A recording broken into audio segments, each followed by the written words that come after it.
Hello and welcome everyone. Today in this video we are going to discuss about types of constrained motion. Okay, before going to start this topic, we have to know why we are studying types of constrained motion. As we know, जैसा कि हम लोग जानते हैं कि हम लोग जब theory of machine पढ़ते हैं, when we study theory of machine, then we design a lot of mechanism. Okay, so to take care of the motion of that mechanism that we are going to design, we have to know, we have full information of the types of constraint motion. Okay, अब कैसे इसके बारे में हम लोग इस video में देखेंगे. Okay, so start.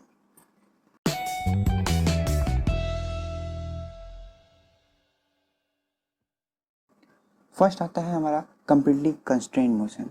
Completely constraint motion क्या है, इसकी डिफिनेशन एक बार देख लेते हैं. Completely constraint motion is the motion in which we get a unique output. Point to be noted, unique output on a unique input without any external forces. इसका मतलब ये है कि हम लोग एक सिंगल आउटपुट पा रहे हैं एक पर्टिकुलर इनपुट देने के बाद. वैसे मोशन को क्या कहते हैं हम लोग, कंप्लीटली कंस्ट्रेंट मोशन कहते हैं. ओके, हम लोग कोई भी मैकेनिज्म जो बनाते हैं या डिज़ाइन करते हैं उसको हम लोग हमेशा कंप्लीटली कंस्ट्रेंट मोशन में ही रखते हैं. क्यों? क्योंकि जैसा कि इसकी डिफिनीशन में है कि यूनिक आउटपुट हमें मिलता है. ओके, अगर हमें यूनिक आउटपुट ना मिले, कई तरह के आउटपुट मिलेंगे, तो आउटपुट क्या आ जाएगा, प्रोबेबिलिटी में आ जाएगा. मतलब कि हम लोग इनपुट एक साइड दे रहे हैं, रोटेशन इनपुट साइड में हम लोग रोटेशन प्रोवाइड कर रहे हैं और आउटपुट हमें पता ही नहीं कि वहाँ रोटेशन होगा कि ट्रांसलेशन होगा या जनरल मोशन होने लगे. तो कोई भी मैकेनिज्म आप देखे होंगे, कोई मैकेनिज्म ऐसा नहीं बनाया जाता है कि उसका आउटपुट हमारा प्रोबेबिलिटी में हो. ओके, हमें पता ही नहीं कि आउटपुट इनमें से कौन सा होने वाला है. ओके, अब एक एग्जांपल से हम लोग देखेंगे कंप्लीटली कंस्ट्रेंट मोशन का. इसमें रेक्टेंगुलर क्रॉस सेक्शन शाफ्ट है और रेक्टेंगुलर क्रॉस सेक्शन होल भी है. ओके, और जब ये दोनों आपस में असेंबल हैं, ओके, और इस साइड हम लोग मान लेते हैं इनपुट है, इस साइड हमारा आउटपुट है. ओके, और अगर हम लोग इनपुट के साथ ट्रांसलेशन मोशन देते हैं तो आउटपुट पे भी सिर्फ ट्रांसलेशन ही मोशन होगा. मतलब हम लोग एक यूनिक इनपुट दे रहे हैं और हम लोग एक पर्टिकुलर यूनिक आउटपुट ही मिल रहा है. ये नहीं कि आउटपुट हमें कुछ और मिलने लगे. ओके, अगर यहीं पे हम लोग रेक्टेंगुलर शाफ्ट ना लेके सर्कुलर शाफ्ट ले लें, ओके, तो सर्कुलर शाफ्ट क्या होगा कि ट्रांसलेट भी करेगा और साथ ही साथ रोटेट भी करना शुरू कर देगा. सो ये हमारा कंप्लीटली कंस्ट्रेंट मोशन नहीं कहलाएगा. ओके, अब सेकंड पे आते हैं, that is incompletely constraint motion. Okay, incompletely constraint motion simply vice versa of completely constraint motion. मतलब कि multiple output on particular input which is not desire for any mechanism, the output come into a probability. Okay, जैसा कि हम लोग ने अभी बात कर चुका है कि आउटपुट हमारी प्रोबेबिलिटी में आ जाएगी, हमें पता ही नहीं है कि आउटपुट क्या होने वाला है. तो ये तो डेंजरस हो जाएगा ना किसी भी मशीन या किसी मैकेनिज्म के लिए. हम लोग इनपुट दिया, पहले आउटपुट कुछ और हो रहा है, हमें वो आउटपुट चाहिए नहीं था. इसलिए कोई भी मैकेनिज्म डिजाइन करते हैं तो हम लोग कंप्लीटली कंस्ट्रेंट मोशन में ही रखते हैं. ओके, अब सपोज कोई हम लोग मैकेनिज्म बना रहे हैं.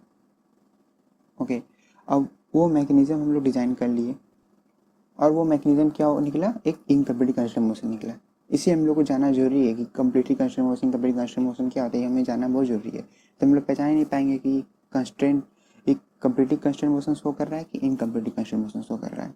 ओके, तो अगर वो इनकम्प्लीटली कंस्ट्रेंट मोशन शो कर रहा है तो उसको हम लोग कंप्लीटली कंस्ट्रेंट मोशन में कन्वर्ट कर देते हैं by applying some external forces.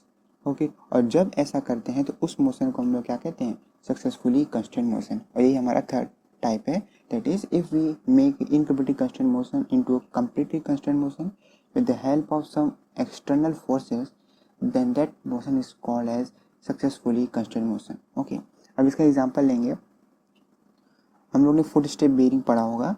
Foot step bearing में क्या है कि ऊपर शाफ्ट है और नीचे बेयरिंग. ओके, अब हम लोग शाफ्ट में इनपुट रोटेशन दे रहे हैं. ओके, तो अब थोड़ा इमेजिनेशन कीजिए कि जब हम लोग यहाँ इनपुट पे रोटेशन देंगे तो आउटपुट पे रोटेशन और ट्रांसलेशन दोनों होने का चांस है. ओके, तो ये तो आउटपुट क्या होगा, हमारा प्रोबेबिलिटी में आ गया, हमें ऐसा नहीं चाहिए. तो ये एक इनकम्प्लीटली कंस्ट्रेंट मोशन है.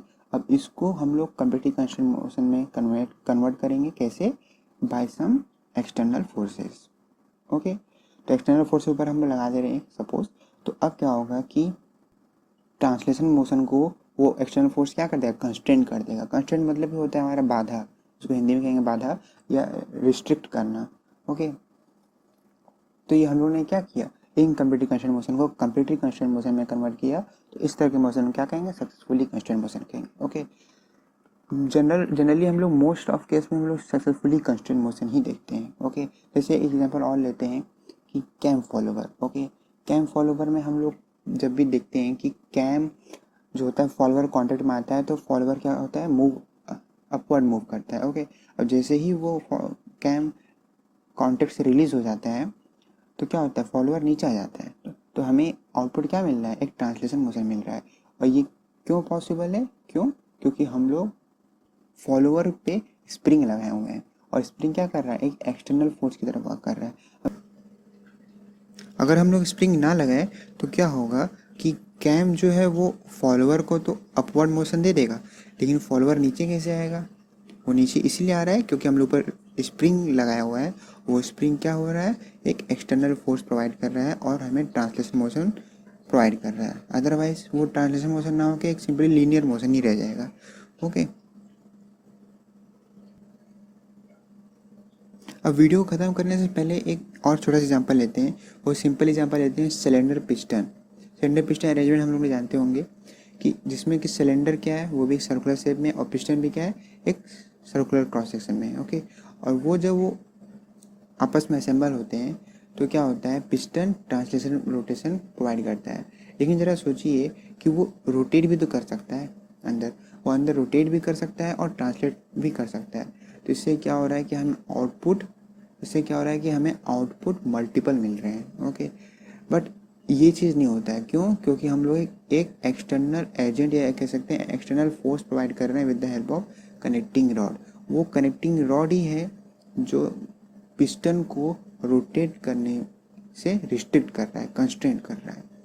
Okay, so this is all about the types of constraint motion, and if you have any doubt, please comment below. I will definitely answer you, and thank you for watching.